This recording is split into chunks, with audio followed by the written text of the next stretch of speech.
क्या आपको पता है कि अगर कोई किसी की पुश्तैनी जमीन पर 12 साल तक कब्जा करके बैठ जाए, 12 साल तक? हाँ, हम्म। लगातार 12 साल, और जमीन का जो असली मालिक है हम्म। वो चुप रहे, हम्म। तो भारत का कानून उस अवैध कब्जेदार को ही उस जमीन का असली मालिक मान सकता है। सुनने में बहुत अजीब लगता है ये। बिल्कुल। मतलब किसी को भी लगेगा कि ये तो सरासर अन्याय है, लेकिन यही सच्चाई है।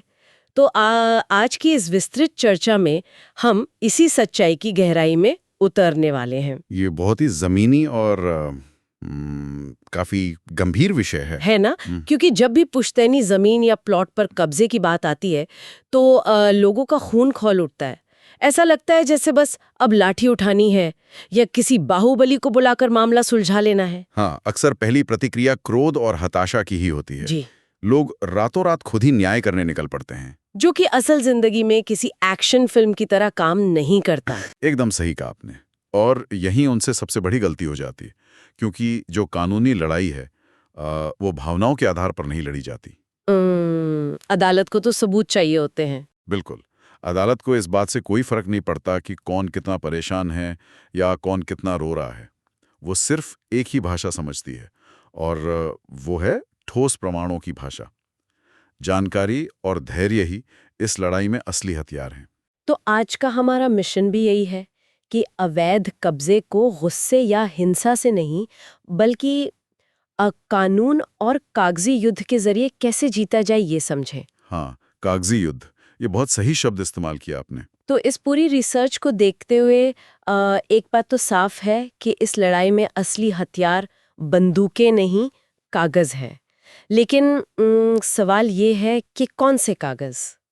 शुरुआत होती है ये साबित करने से कि जिस जमीन को लेकर विवाद है वो वास्तव में पीड़ित पक्ष की ही है। अच्छा, तो इसके लिए कौन से डॉक्यूमेंट्स चाहिए होंगे? इसके लिए राजस्व विभाग के कुछ बेहद महत्वपूर्ण दस्तावेजों की जरूरत होती है। सबसे पहला है खसरा। खसरा, ये तो किसी बीमारी का नाम लगता है। हाँ, नाम वैसा है, लेकिन अगर हम इसे आसान भाषा में समझें तो खसरा किसी भी जमीन का एक भौगोलिक और कृषि नक्शा होता है। मतलब जमीन का आकार क्या है और उसकी सीमाएं क्या हैं? बिल्कुल।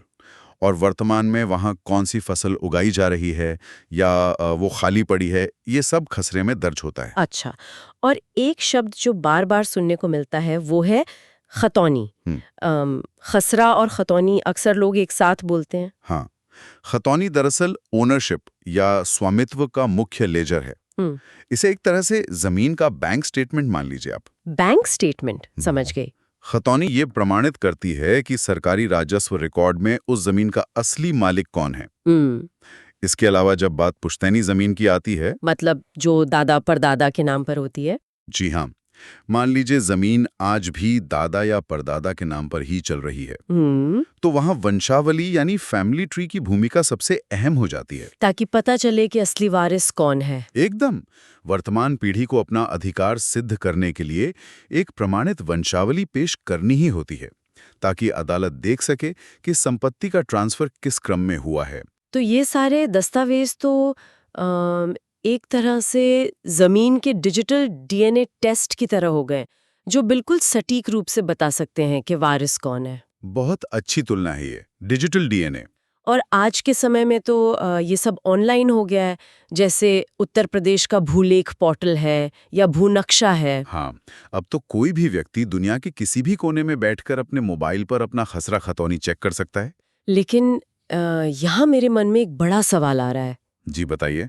अगर ये डिजिटल डीएनए है, तो क्या इस डीएनए के साथ छेड़छाड़ नहीं हो सकती? मतलब आप फर्जीवाड़े की बात कर रही हैं? हाँ, मतलब मान लीजिए किसी कब्जेदार ने लेखपाल या राजस्व विभाग में सेटिंग कर ली और धोखाधड़ी से म्यूटेशन यानी नामांतरण में ही अपना नाम दर्ज करा लिया। तब तो वो ऑनलाइन पोर्टल भी उसी कब्जेदार का नाम दिखाएगा ना। अगर डिजिटल रिकॉर्ड ही झूठ बोलने लगे तो एक आम आदमी क्या करेगा? ये बहुत ही व्यवहारिक और सच कहूं तो डराने वाला सवाल है, और दुर्भाग्य से जमीनी स्तर पर ऐसी धोखाधड़ी अक्सर होती भी है। तो इसका समाधान क्या है? कानून इसके लिए भी स्पष्ट रास्ता देता है। यदि सरकारी रिकॉर्ड में गलत नाम चढ़ गया है तो उसे तुरंत राजस्व न्यायालय में चुनौती दी जा सकती है। राजस्व न्यायालय। जी, उत्तर प्रदेश राजस्व संहिता की धारा 34 और 35 के तहत इस फर्जी प्रविष्टि या गलत म्यूटेशन के खिलाफ आपत्ति दर्ज कराई जाती है। रुकिए, धारा 34 और 35 मतलब अगर किसी ने मेरे कागजों में फर्जीवाड़ा किया है तो मुझे पुलिस स्टेशन जाके एफआईआर नहीं लिखवानी? बिल्कुल नहीं। मुझे सीधा राजस्व न्यायालय जाना होगा। बिल्कुल, पुलिस राजस्व रिकॉर्ड में नाम नहीं सुधार सकती। हाँ। ये काम तहसीलदार या एसडीएम का है। अच्छा। अगर किसी को पता चलता है कि उसकी जमीन पर किसी और का नाम चढ़ गया है तो उसे बिना देर किए धारा 34 या 35 के तहत आपत्ति दर्ज करानी चाहिए। यहाँ सबसे महत्वपूर्ण शब्द है बिना देर किए। ऐसा क्यों? मतलब अगर जमीन मेरी है तो मैं 2 साल बाद जाके भी तो शिकायत कर सकती हूँ ना? नहीं, यहीं तो लोग मात खा जाते हैं। अगर समय रहते आपत्ति नहीं जताई गई तो वो गलत प्रविष्टि सरकारी रिकॉर्ड में स्थायी होने लगती है। बाप रे। फिर सामने वाला उस जमीन को किसी तीसरे व्यक्ति को बेच सकता है या उस पे बैंक से लोन ले सकता है। एक बार तीसरे पक्ष के अधिकार जुड़ गए तो मामला और उलझ जाएगा। एकदम। फिर उस नाम को हटाना एक बहुत लंबी, महंगी और जटिल कानूनी प्रक्रिया बन जाती है जो सालों साल चलती है। इसका मतलब समय रहते जागना बहुत जरूरी है। हाँ। और समय की जब बात आ ही गई है तो उस सबसे हैरान करने वाले नियम पर आते हैं जिसका मैंने शुरुआत में जिक्र किया था। आप एडवर्स पोजीशन की बात कर रही हैं? हाँ, प्रतिकूल कब्जा। रिसर्च करते वक्त जो सबसे खतरनाक बात सामने आई वो यही थी। ये नियम तो सच में एक टिक टिक करते टाइम बॉम्ब की तरह लगता है। एडवर्स पोजीशन भारतीय संपत्ति कानून के सबसे जटिल और विवादित हिस्सों में से एक है। कानून का एक बहुत ही स्पष्ट और कठोर सिद्धांत है कि कानून सोए हुए व्यक्ति की मदद नहीं करता। मतलब अगर कोई व्यक्ति किसी और की जमीन पर लगातार 12 वर्षों तक खुलेआम बिना किसी रोक टोक या लुका छिपी के कब्जा बनाए रखता है। खुलेआम मतलब सबके सामने? हाँ बिल्कुल। और असली मालिक उस दौरान कोई भी कानूनी आपत्ति या शिकायत दर्ज नहीं करता तो 12 साल बाद कानून ये मान लेता है कि मालिक ने उस संपत्ति से अपना अधिकार त्याग दिया है। एक मिनट, ये बात हजम नहीं हो रही। ये तो सरासर अन्याय है। पहली नजर में ऐसा ही लगता है। आप कह रहे हैं कि कानून खुद एक जमीन चोर को इनाम दे रहा है।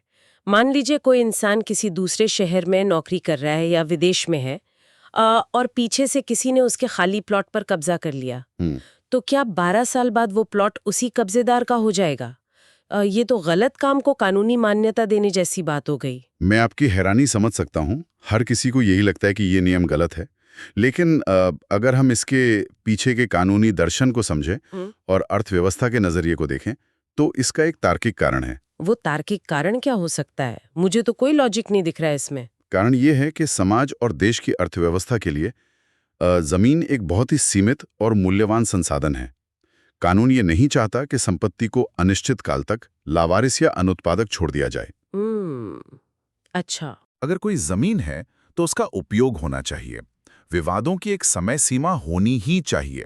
ऐसा नहीं हो सकता कि 50 साल बाद कोई व्यक्ति अचानक आए और कहे कि मेरे दादाजी की यहाँ जमीन थी, मुझे वापस दिलाओ। हाँ, वो भी है। अगर कोई व्यक्ति 12 साल तक अपनी संपत्ति की सुध नहीं लेता, एक बार भी वहां झांकने नहीं जाता, तो कानून अंततः पुराने मालिक के अधिकारों के बजाय वर्तमान स्थिति की स्थिरता को प्राथमिकता देता है। अच्छा, तो कानून कहता है कि अगर आप अपनी चीज की परवाह नहीं करते तो हम भी आपकी परवाह नहीं करेंगे। बिल्कुल सटीक बात। निरंतर जागरूकता और अपनी संपत्ति की नियमित देखभाल ही एकमात्र सुरक्षा है। तो इस 12 साल वाले टाइम बॉम्ब की टिक टिक को रोकने का तरीका क्या है? अक्सर लोग कहते हैं कि अगर कोई कब्जा कर ले तो गांव में पंचायत कर लो या बिरादरी के लोगों को बैठाकर कोई मौखिक समझौता कर लो कि भाई तुम 2 साल और खेती कर लो फिर खाली कर देना। क्या ये सब काम करता है? बिल्कुल नहीं। ये एक और बहुत बड़ी गलती है जो लोग करते हैं। सच में? हाँ, पंचायत करना या अदालत के बाहर मौखिक समझौता कर लेने का कानूनी रूप से शून्य मूल्य है। कच्ची लिखा पड़ी अदालत में 1 मिनट भी नहीं टिकती। तो समझौता कैसा होना चाहिए? समझौता हमेशा लिखित होना चाहिए। उसमें जमीन की सीमाएं यानी उत्तर दक्षिण पूर्व पश्चिम की चौहद्दी स्पष्ट होनी चाहिए और सबसे बड़ी बात उसे सब रजिस्ट्रार के पास जाकर रजिस्टर्ड कराना अनिवार्य है। तो अगर कोई चुपके से कब्जा कर रहा है तो उस 12 साल के टाइमर को कैसे रीसेट किया जाए? सबसे पहला और असरदार कदम है एक औपचारिक कानूनी नोटिस भेजना। वकील के जरिए? जी, वकील के जरिए। जब लीगल नोटिस भेजा जाता है तो वो अदालत की नज़र में एक टाइम स्टैम्प का काम करता है। अच्छा। यह इस बात का पुख्ता सबूत होता है कि मालिक अपनी नींद से जाग गया है, वो अपने अधिकारों के प्रति सजग है। जैसे ही नोटिस डिलीवर होता है, वो 12 साल की घड़ी वहीं रुक जाती है। और अगर नोटिस मिलने के बाद भी कब्जादार ना माने और वहां ईंट पत्थर गिराकर पक्का मकान बनाने लगे, तब क्या होगा? ये तो और भी अच्छा है। कैसे? कानूनी नजरिए से अच्छा है। क्योंकि कानूनी नोटिस मिलने के बाद अगर कब्जेदार जमीन पर कोई भी पक्का निर्माण करता है तो अदालत उसे दुर्भावनापूर्ण या मिलिशियस निर्माण मानती है। ओह, मतलब उसने जानबूझकर किया। बिल्कुल। अदालत ये देखेगी कि नोटिस मिलने के बावजूद इसने जानबूझकर निर्माण किया। ऐसे में अदालत बिना किसी सहानुभूति के उस पूरे निर्माण को बुलडोजर से ढहाने का आदेश दे सकती है। और तो और, कब्जेदार को उस निर्माण का कोई मुआवजा भी नहीं मिलेगा। कमाल है। मतलब सही समय पर भेजा गया एक कागज का टुकड़ा लाखों करोड़ों की संपत्ति बचा सकता है। बिल्कुल बचा सकता है। लेकिन जब हम कागज भेजने और कानूनी लड़ाई की बात करते हैं तो एक बहुत बड़ा भ्रम सामने आता है पुलिस की भूमिका को लेकर। हाँ, ये तो है। लोग सोचते हैं कि अगर जमीन पर कब्जा हो रहा है तो सीधे 112 डायल करो, पुलिस आएगी और कब्जेबार का कॉलर पकड़कर उसे बाहर फेंक देगी। क्या असलियत में ऐसा होता है? ये शायद हमारी समाज में फैला हुआ सबसे बड़ा मिथक है। फिल्मों ने यह धारणा बना दी है, लेकिन कानूनी रूप से ये बिल्कुल गलत है। अच्छा। पुलिस के पास ये तय करने का कोई अधिकार ही नहीं है कि किसी जमीन का असली मालिक कौन है। सिविल मामलों में मालिकाना हक तय करने का काम सिर्फ और सिर्फ अदालत का है। अगर मैं इसे एक आसान उदाहरण से समझाऊं जी। तो क्या हम कह सकते हैं कि पुलिस केवल एक नाइट क्लब के बाहर खड़े बाउंसर की तरह है? बाउंसर। दिलचस्प है। हाँ, मतलब उस बाउंसर का काम सिर्फ ये सुनिश्चित करना है कि क्लब के बाहर मारपीट न हो, कोई चाकू न निकाले या कोई जबरन दरवाजा न तोड़े। बिल्कुल। लेकिन उस क्लब के अंदर कौन बैठेगा, मेंबरशिप किसकी है, ये तय करने का अधिकार बाउंसर को नहीं बल्कि क्लब के मैनेजर को है। और इस मामले में वो मैनेजर हमारी अदालत है। ये बहुत ही सटीक और शानदार उदाहरण है। वास्तव में एक जमीनी स्तर पर ऐसा ही होता है। मान लीजिए किसी जमीन पर कब्जे को लेकर विवाद हो रहा है और पुलिस बुलाई जाती है। तो पुलिस क्या करेगी? पुलिस आएगी, दोनों पक्षों को कागज लहराते हुए देखेगी और कहेगी, भाई तुम लोग एसडीएम या सिविल कोर्ट जाओ, ये हमारा मामला नहीं है। पुलिस सिर्फ शांति व्यवस्था बनाए रखने के लिए है। तो पुलिस का रोल शुरू कहाँ होता है फिर? पुलिस का रोल तब शुरू होता है जब बात आपराधिक हो जाए, क्रिमिनल हो जाए। मतलब मारपीट या धमकी? हाँ, अगर कब्जे के दौरान कोई जान से मारने की धमकी देता है या हथियार दिखाता है या रात के अंधेरे में ताला तोड़कर घुसता है, तब पुलिस भारतीय न्याय संहिता या पुरानी आईपीसी की धारा 447 जो आपराधिक अतिक्रमण है या 503-506 के तहत एफआईआर दर्ज कर सकती है। और अगर फर्जी रजिस्ट्री हो? अगर फर्जी रजिस्ट्री या जाली हस्ताक्षर का मामला है तो 420 का केस बन सकता है। लेकिन पुलिस खुद अपनी मर्जी से जमीन खाली नहीं करा सकती।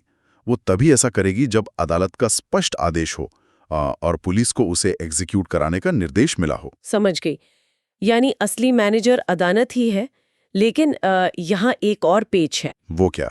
जब हम अदालत जाने की सोचते हैं तो हमें किस अदालत में जाना चाहिए? क्योंकि रिसर्च में 2 अलग-अलग अदालतों का जिक्र बार-बार आता है। राजस्व न्यायालय यानी रेवेन्यू कोर्ट और दीवानी न्यायालय यानी सिविल कोर्ट।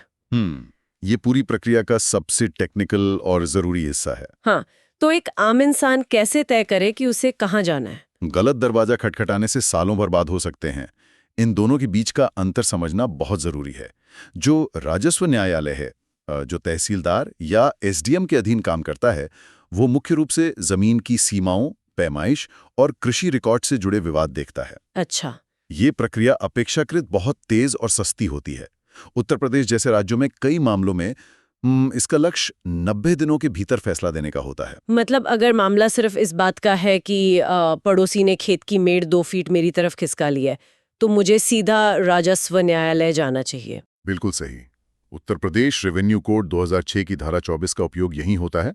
आप एसडीएम के यहाँ आवेदन करते हैं। फिर क्या होता है? वहां से आदेश होता है और राजस्व टीम, जिसमें लेखपाल और कानूनगो शामिल होते हैं, वे मौके पर जाते हैं। वे पुराना नक्शा निकालते हैं, किसी एक स्थायी बिंदु से जरीब डालकर पैमाइश करते हैं। जरीब मतलब वो नापने वाली चेन? हाँ, चेन। उससे जमीन की सही सीमा तय करते हैं और वहां पत्थर गड़वाकर कब्जा दिला देते हैं। ये तो बहुत सीधा और साफ तरीका है।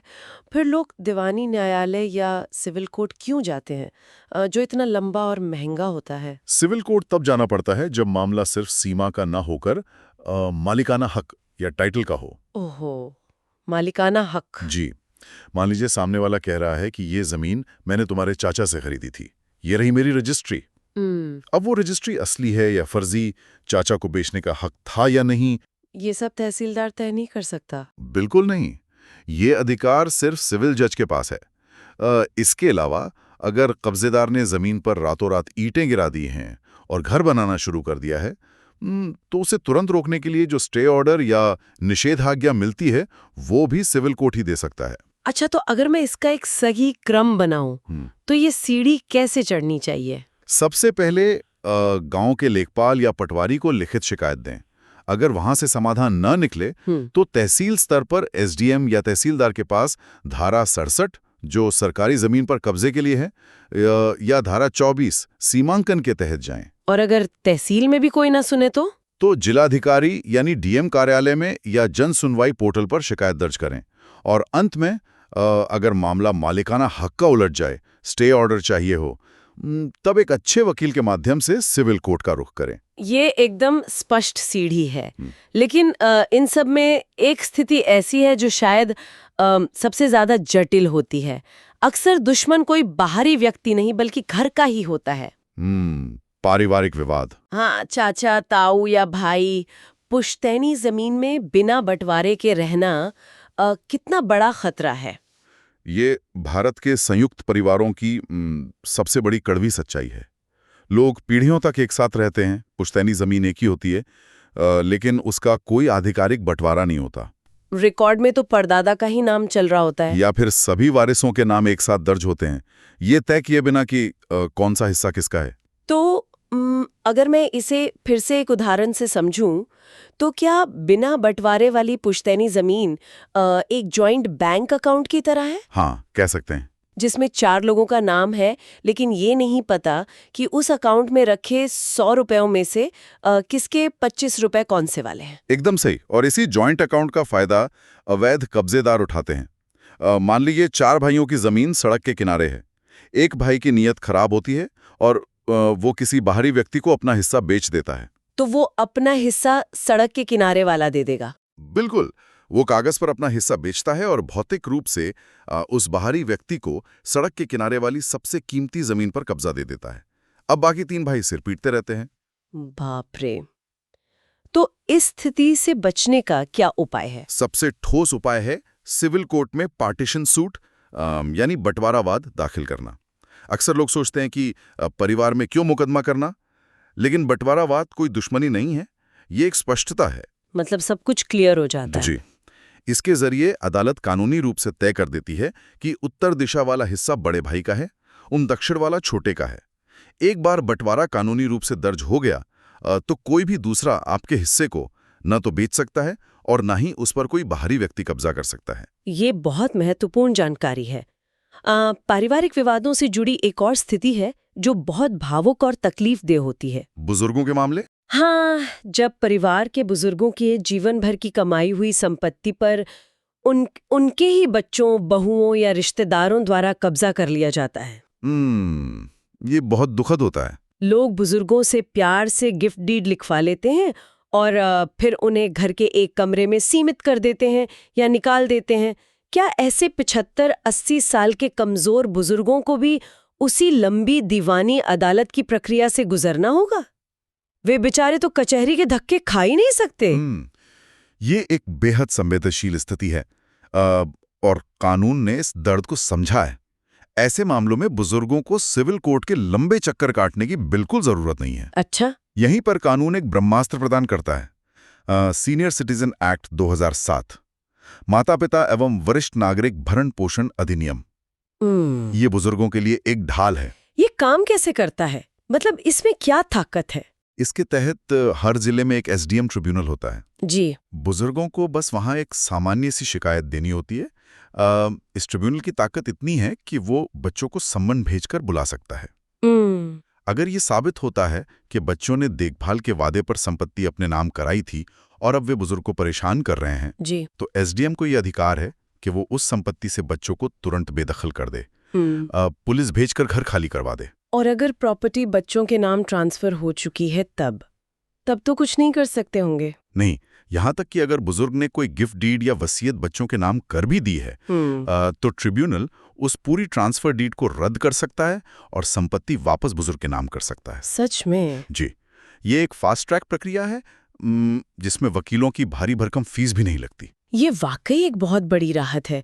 और अगर कोई बुजुर्ग शारीरिक रूप से जाने में भी असमर्थ है तो वो क्या करें? ऐसे में परिवार का कोई अन्य भरोसेमंद सदस्य उनकी ओर से शिकायत कर सकता है। पावर ऑफ अटर्नी का उपयोग किया जा सकता है।